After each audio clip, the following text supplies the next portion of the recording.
Hello, Mark Kilgore, the bedbug engineer here, and Sosa Dog, the engineering technician, here to assist. And I would like to talk about heat, time, and clutter, because I want to tell you, some people ask, well, how long do you need to heat treat? Some people ask, what temperature do you need to get on the heat treatment?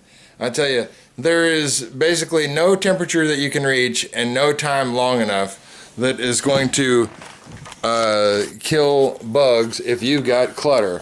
Like if you've got, let's say, this is not super cluttered, but it's kind of compiled over here. But let's say that you got some clutter, like let's say you got a big box sitting over there, and you got some other boxes around it, and maybe you got some stuff thrown on top of the boxes.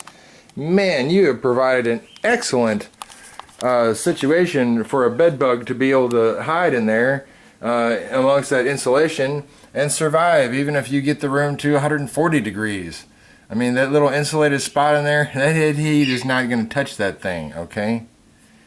So I gotta tell you, you gotta unclutter, and you gotta make sure that you get the bottom of your bed uncluttered.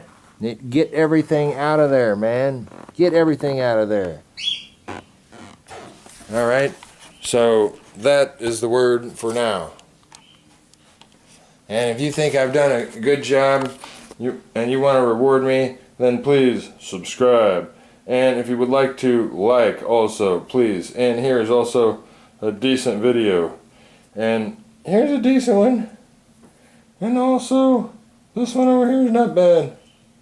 Okay, well, I love you, and Lord God Jesus loves you infinitely more.